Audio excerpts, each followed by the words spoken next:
stops us in our tracks. Bravely we prove in our striving, trudging together each day. Where there's a will, there's a way.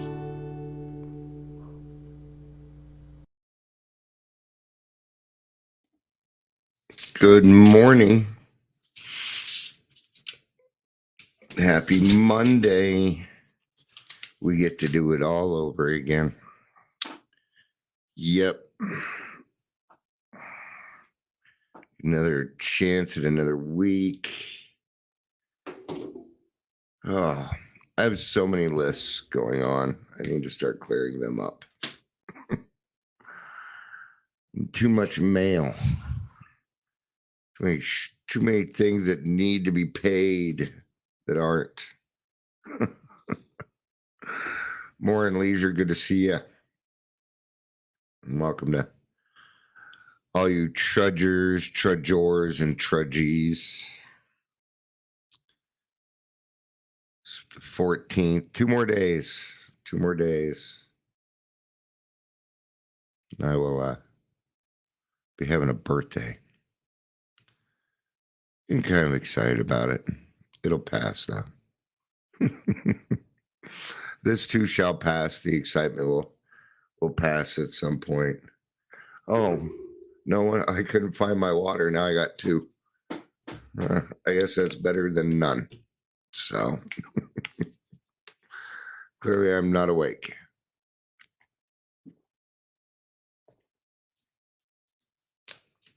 Oh man, got cold in Colorado in 24 hours. It's 70 degrees yesterday and 30 degrees today. Nice 40-degree difference. I was wearing shorts yesterday. I had my sandals on. What happened? Welcome to the Daily Trudge. My name is Dion, and if the weather's my biggest problem, I'm gonna take it. Morning, Claire. Good to see you. If you're here, please say hello. Whether you're watching the live or the rewatch, we're going to be in the big book today, the spiritual experience. Everything else is on the 4-step, and we're halfway through the month, and where I've already beaten the 4-step to submission. All right. So the spiritual experience in the 4th edition is on page 567. Yeah. 567. And that's what we will be covering today. Leisure says, I'm usually more excited for the day after my sobriety date. Okay. Why? Because then it's over. I was trying to explain to my grandkids what a sobriety date is. The older one kind of gets it, but the younger one just doesn't understand alcohol. So she will get there. You hella dislike people today. That's because you went to Elitch's yesterday. You got your fair of people yesterday, right? Look at all these optimistic people here this morning. Oh, I gotta laugh so I don't fuck a person up. Morning, Daryl. Good to see you. So, yeah. Still, I got things on my mind. Yeah, hi, Kitty. Is it time? Is it time for your loving? Is it time for your loving? Leisure said there's a lot of good energy revolving around the date and a lot of anxiety too. That makes sense. Amber says coworker turning in shit deals, turning in junk. It's what we call throwing it against the wall and hope it sticks. They didn't close the deal.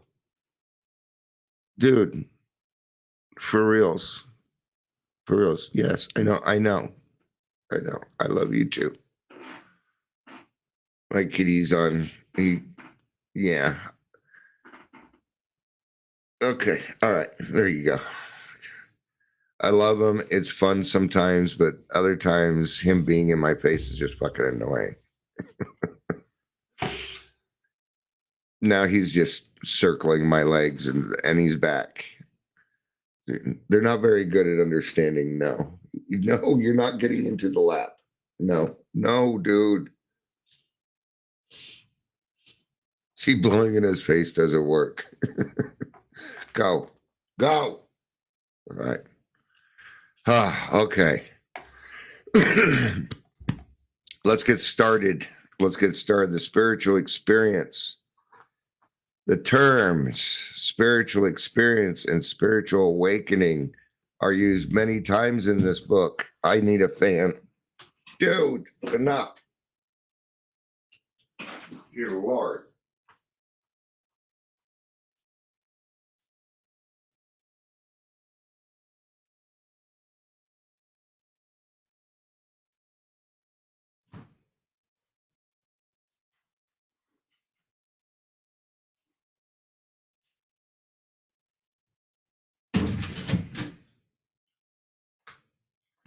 I'm back with a fan.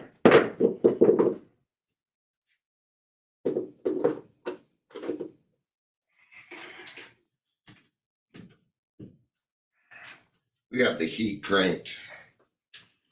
So until the heat turns off, it's gonna.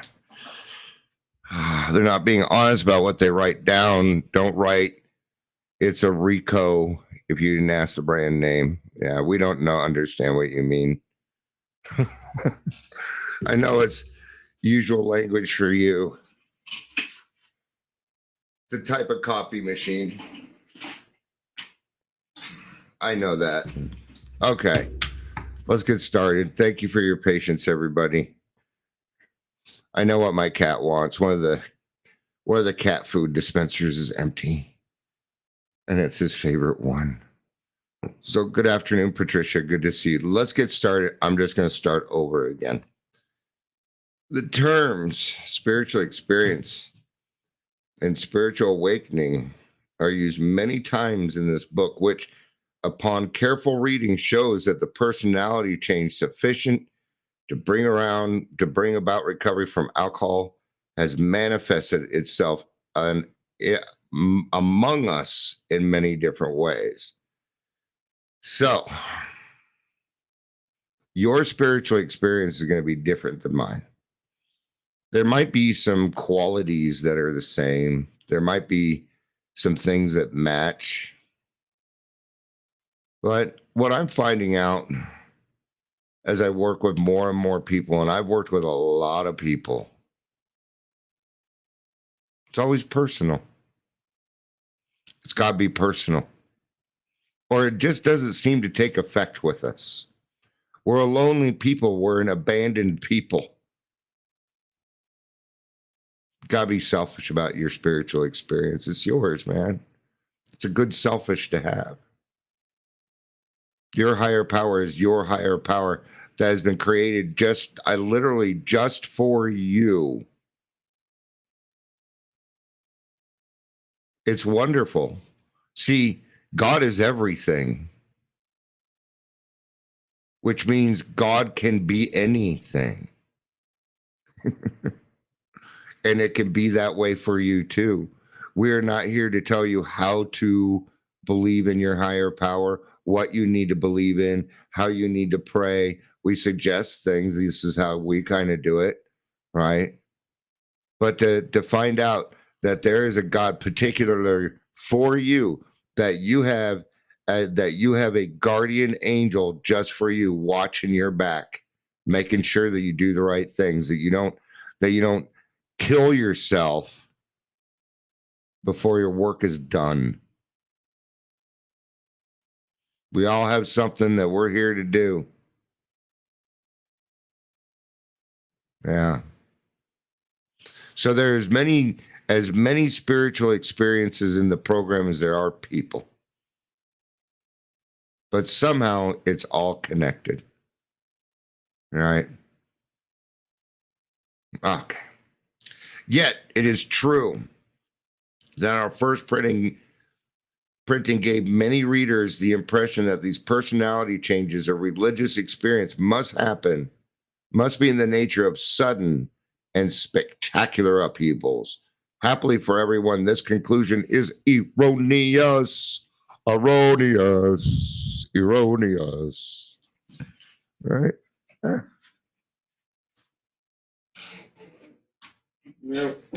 In fact, and it still happens. I've met people that have had sudden and spectacular upheavals.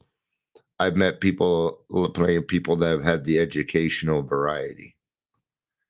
But it doesn't matter if you don't start doing the work, sudden or not. Doesn't matter. It's the amount of willingness. If you're still not willing to do that 4-step, that spiritual experience will fade away eventually. The burning, the brightness of the light, the warmth of the sunlight of the spirit will eventually fade away because, you got it suddenly, but if you don't put any effort into it almost immediately, the connection's not going to be made. See, the spiritual experience is part of the connection to your higher power. Before I even get here, I have a spiritual experience. Before I even start this, through prayer. When I pray, I feel the presence of God.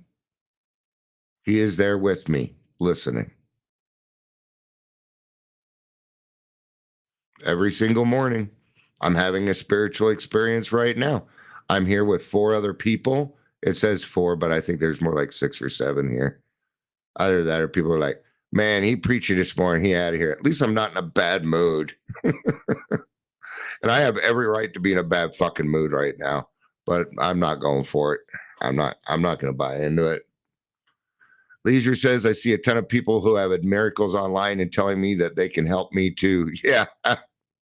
And their eyes don't shine. That's what I look for. I look for the shiny eyes. That's how I know you're full of shit or not. Hey. Going down to church and getting saved by Jesus, that's not a spiritual experience. I'm not saying don't do it. If it brings you comfort, brings you closer to your higher power, great. But it ain't going to save you from the diseases, alcoholism.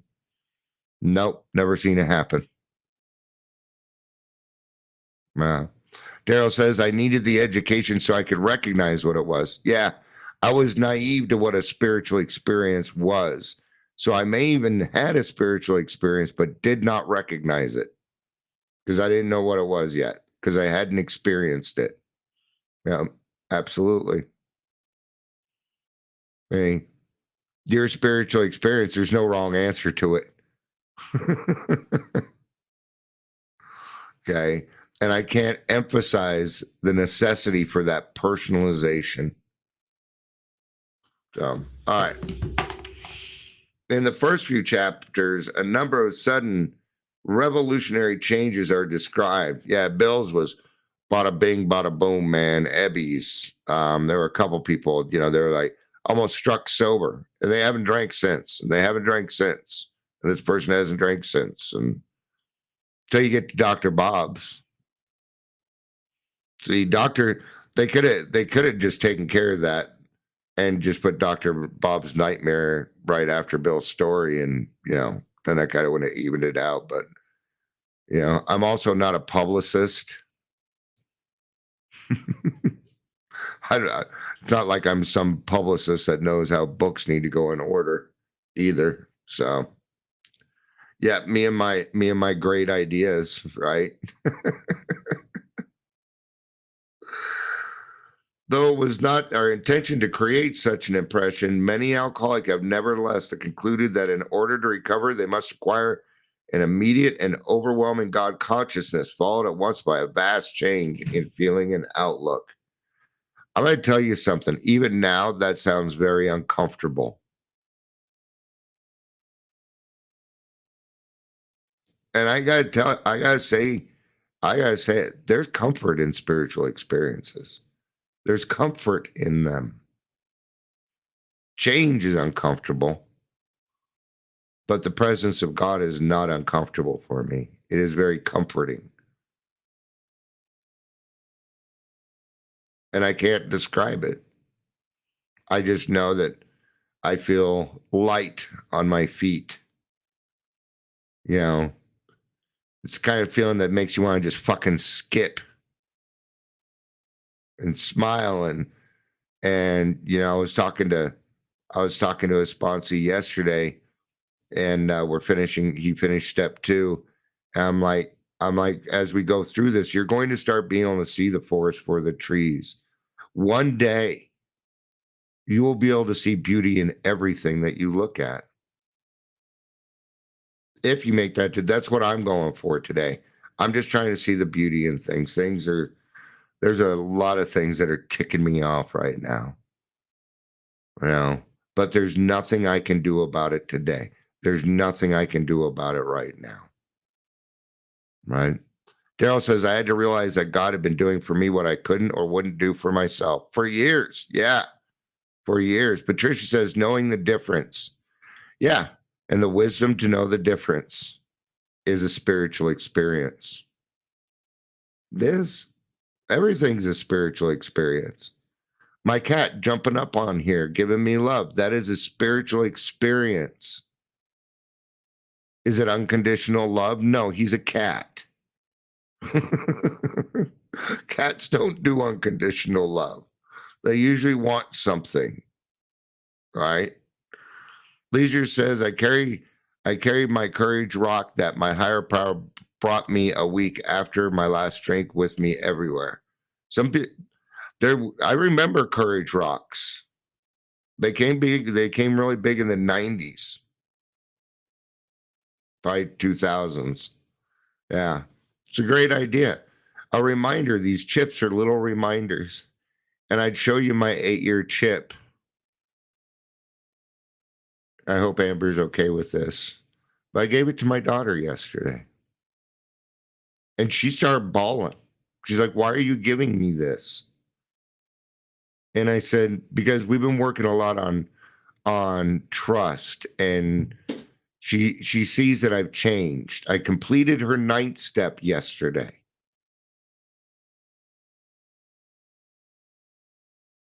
And she's like, why are you giving me this? And I told her, I'm giving you this, number one, because I can. And that way, when you're out and about and you need to find the courage to carry on, when you need to remember why you're doing what you are doing, and that your dad will always have your back and love you, that will remind you.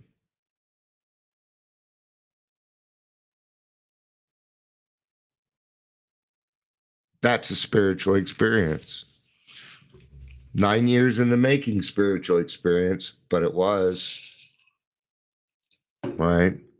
Daryl says, I am my cat's can opener. Yep. I don't give my cats wet food. No, that'd be too much. They're already fat. Because I have 2 self-feeding things for them, right? Just like I have 2 cat boxes. There's 4 cats down here. And yeah, I don't monitor their eating. So they're big and hefty like me. You have a hoodie for me? Awesome, man. Awesome. Maybe you and I ought to go to coffee or something sometime soon. One thing that I am doing this week, well, maybe not this week. The weather is not, when the weather is decent again, I'm building a fire pit in the backyard. We had to do a lot of cutting of the trees and stuff. So I got a lot of wood to burn. And what I want to do is have some fireside meetings. And yes, I will probably make them hybrid. Why not? I used to do this stuff all the time, invite my grassroots friends over. I got plenty of parking. We could roast marshmallows or whatever and have a spiritual experience together. Can a group of people have a spiritual experience? Absolutely they can. Happens all the time in the group conscience. All right. Among our rapidly growing membership of thousands of alcoholics, such transformations, though frequent, are by no means the rule. Most of our experiences are what the psychologist William James, not Silkworth, not William James Silkworth. This is a different guy. He wrote Varieties of Spiritual Experiences. James calls the educational variety because they develop slowly over a period of time. The way I see it is probably the amount of shit that's blocking you from the sunlight of the spirit and the level of willingness that I have in order to let all of that go at the time. See, some of us need time. I needed some time. And God was patient enough and gave me enough grace to give me that. And thank you, God. I appreciate your patience with me. Hey. They were just epiphanies, one little one after another, man. Right? And those started to build up until I turned around one day and realized that God was doing for me what I could not do for myself. And that I had a new power in me, one I had never felt before in my life, including in the first 12 years of my sobriety. Never felt it this way. Maybe I didn't totally give myself over to God the first time.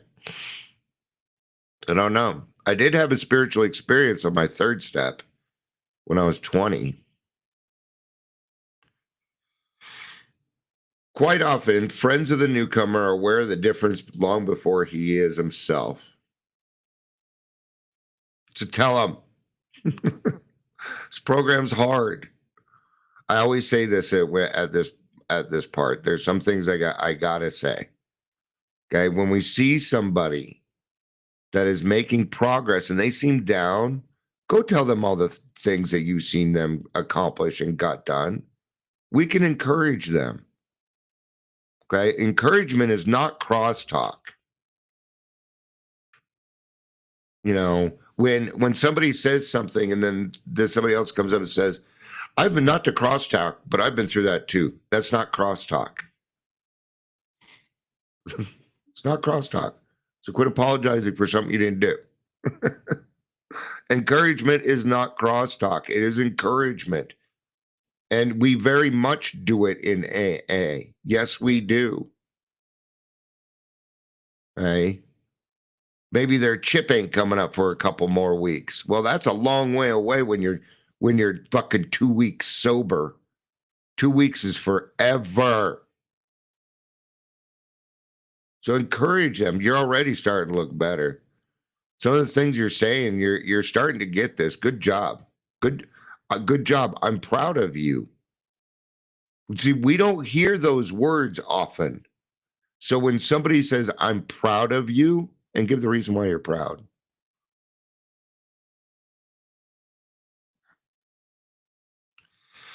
Claire Joyce says, living in the blessing, I used to desperately pray while drunk. Yeah. Wish it'd just all go away.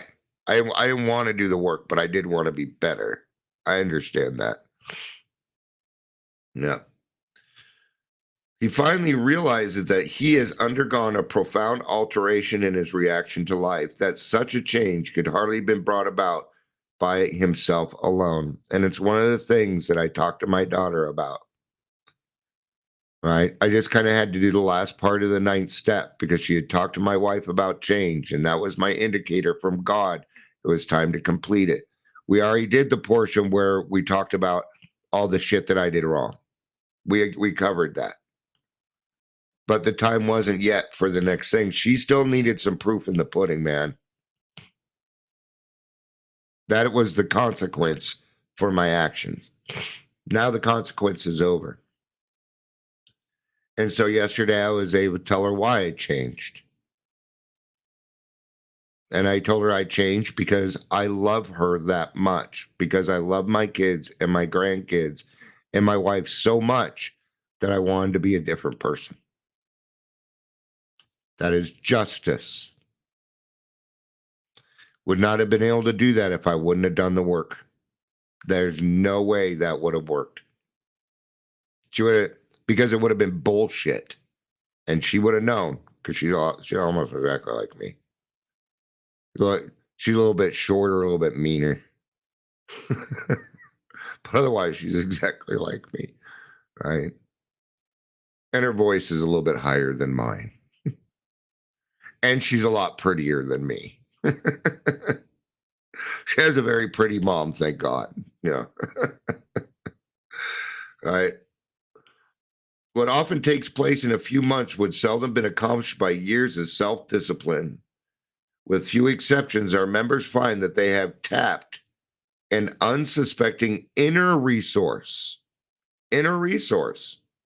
which they presently identify with their own conception of a power greater than themselves. Inner resource. See, it's personal. It's personal. Daryl says one of my most memorable fireside meetings was after a 3-hour drive in a snowstorm to get to Wash House, and their power was out. A resident said, "Can't have a meeting. We don't have power." What? Fuck, we'll do this shit in the dark. I said, "It took me 3 hours to get here. I need a meeting." We did it next to the fireplace by Fastside. Yeah. Yeah. No meeting, no put. So my question, would you have drank if the power was out? Oh, we can't drink. The power's out. No, we can't look for excuses not to have a meeting. All right. I remember I went to band practice once and the power had gone out. And my friend was like, "Well, we can't have band practice. The power's out." I'm like, "No, this is perfect for a band practice. This is perfect. With the lights out, we can create a different kind of music with the ambiance." They didn't get it, so I went home. Most of us think this awareness of a power greater than ourselves is the essence of a spiritual experience. Our more religious members call it God consciousness. Most emphatically, we wish to say that any alcoholic capable of honestly facing his problem in the light of our experience can recover, provided he does not close his mind to all spiritual concepts. He can only be defeated by an attitude of intolerance or belligerent denial. Belligerent denial. Constitutionally incapable of being honest. Same thing. That's just a fancy way of saying denial. And we're born with denial. So it's a hump that we need to get over. It's something, just like Daryl said earlier, I had to learn. I need to be educated first. In this case, we were educated the wrong way, weren't we? Those alcoholics, they live on Skid Row and drink out of paper bags. One of the first misconceptions about alcoholism. In fact, 90% of the members never hit Skid Row. They weren't even close. Yeah. Comes in also material things has nothing to do with alcoholism. It just means you have a better job. Maybe you're better educated. It does not make you a functioning alcoholic. No. There's no such thing as a functioning alcoholic. It doesn't exist. That is an oxymoron. Oh, well, but I still have all this stuff. Yeah, well, that's because your higher power is cash. Because your higher power is money. So therefore, in your mind, in your intellectual mind, you think you know better than everybody else. But really, you're just a conceited Irishman. It's from a story. I think it's tradition 5, 6. Oh, it doesn't matter. All right. We find that no one need have difficulty with the spirituality of the program. Willingness, honesty, open-mindedness are the essentials of recovery, but these are indispensable. That means you can't run out of them. And yes, I'm speeding up a little bit here because 3 minutes till the 10 o'clock, and I usually go to that one. It's not my favorite meeting. It is a good meeting, but it helps me start my day and help me focus to what I need to do. That's why I do it. So there is a principle which is a bar against all information, which is proof against all arguments, and which cannot fail to keep a man in everlasting ignorance.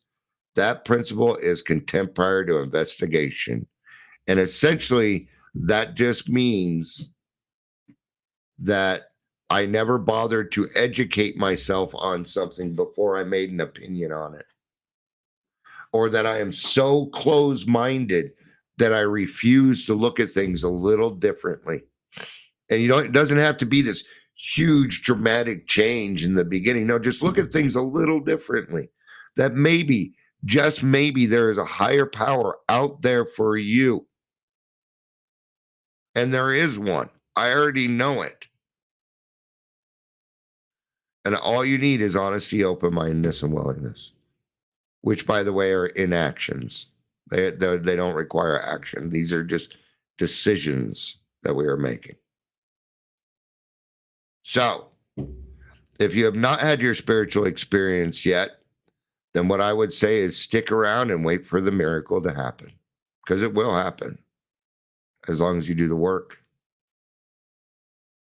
And that miracle that happens doesn't really actually require that much effort. An hour, maybe a couple hours of your day. That ain't nothing compared to the drinking you used to do every single day. All right. Thank you for being here. I appreciate it. I love you. You know I do. Peace out.